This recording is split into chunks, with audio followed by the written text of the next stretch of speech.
उन्हीं हंडिया में डालकर छत पर एक पाव जिस्त, एक पाव नीला, जिसके चावल बना लें। 2 किलो पानी डालकर रोगनी हंडिया में डालकर छत पर रख दें और उस पर 3 किंकर मोटे मोटे उसके किनारे पर रख दें। ऊपर जो सरपोश है उसका ढकना है उसको औंधा रखें। औंधा रख के उसको तीसरे चौथे दिन लकड़ी से थोड़ा सा पानी को हिला दिया गया, ढकना नहीं हिलना चाहिए। जितने बुखारात उड़ेंगे, जोहर उड़ेंगे, वो ऊपर सरपोश में लग जाएंगे। कम से कम 2 तोले इकट्ठा कर लें। वो जोहर 2 तोले और 5 तोले निशादर लें। जब दोनों को खरल करेंगे तो तेल हो जाएगा निशादर का, गारंटी के साथ। उसके आगे नईम साहब जानते हैं और फहीम साहब जानते हैं कि क्या करना है।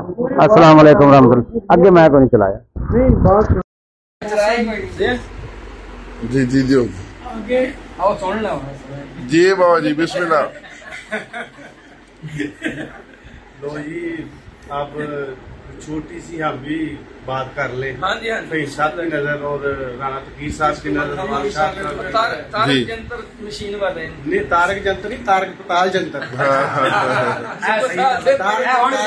सही लफ्ज़ बोले, तारक पताल जंतर वाले बुजुर्ग है हमारे। अच्छा, ये आपने क्या करना, आपने लेना है फड़गड़ी 5 तोले, सूरत फड़गड़ी 5 तोले, कलमी शोरा 5 तोले, निशादर 5 तोले, सूरत कई 5 तोले और चूना अनबुज 5 तोले।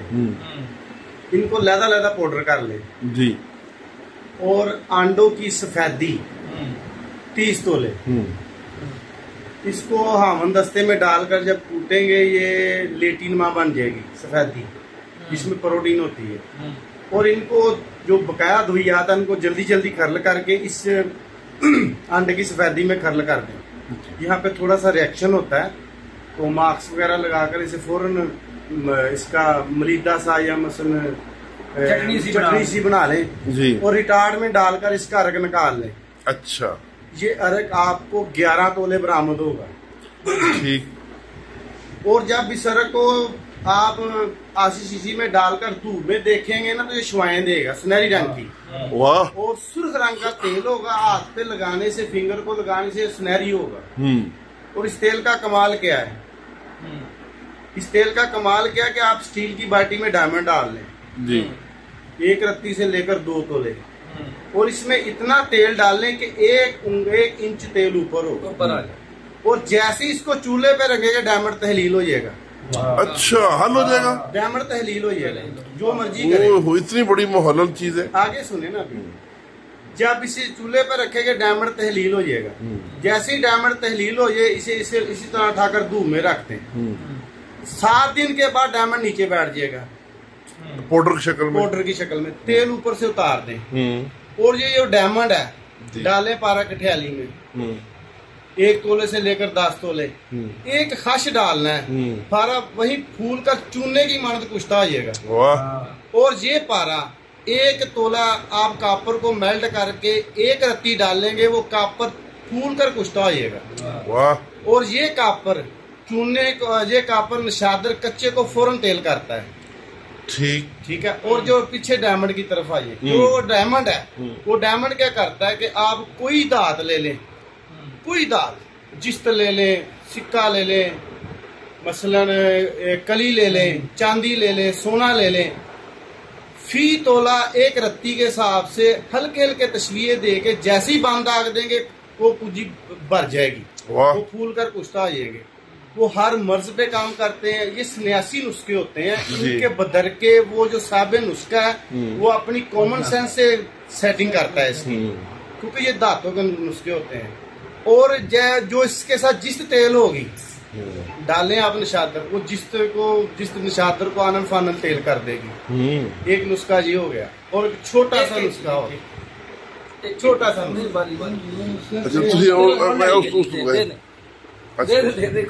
जी काम रुके सिंपल सा नुस्खा है। आपने लेना है तेजाब नमक जी, 1 पाव 1.5 पाव ले लें तेजाब नमक। इसमें आपने 5 तोले नशादर हल कर दे, जिस्ता हल कर देनी है जी। जैसी जिस्ता हल हो जाए और इसमें 5 तोले नशादर ऐड कर दे थोड़ी थोड़ी करके, इसे रेज जंतर पकाएं। ये रेज जंतर के ऊपर तेल खड़ा हो जाएगा, वाह। ठंडा करेंगे जम जाएगा, आग पे रखेंगे तेल हो जाएगा। ठीक है। इसे डायरेक्ट आग पे भी रखेंगे, आग पे तेल होगा, नीचे जम जाएगा। इसमें शिंगरफ रख के आप रेज जंतर 12 घंटे पका ले, शोरा पकलाकर उसके ऊपर नशादर की शोरा पकलाकर उसके ऊपर इस शिंगरफ की चुटकियां दें, शोरा पकलाकर। फहीम साहब आगे समझते कि शिंगरफ की क्या कंडीशन होगी, इसकी तार खींच ले। अच्छा, माशाल्लाह, बहुत खूब, बहुत खूब। अच्छा जी बाबा, मैं तेल के ऊपर ही बात कर रहे हैं जी। मैं भी एक तेल फिर दे देता हूँ। आज तेलो तेली हो जाए। हमने लेना जी 1.5 पाव, ये छोटा शहद मक्खी होती है ना, उसका जो छत्ता होता है मोम, उसका मोम लेना है 1.5 पाव। 1 पाव जमीनी मुसफ़ा कलमी शोरा लेना है और आधा पाव हमने देसी अंडे के छिलके लेने। इन तीनों को पहले हमने छिलके पीसकर और शोरे को खरल कर देना, दोनों को मिक्स, और फिर हमन दस्ते में जो मोम है वो भी साथ कूट के मिक्स कर देना। इसको हमने रोगनी हंडिया में डाल के दरमियान में प्याला रखना है, ऊपर दूसरी हंडिया दे के ऊपर पानी डाल के इसका अर्क कशीद करना। ये जो अर्क निकलेगा निकाल के बोतल में महफूज करना है। अभी नया 1 पाव कलमी शोरा बीकर में डालें और 5 ग्राम ये तेल कतरा कतरा उसको पिघला के दे दें।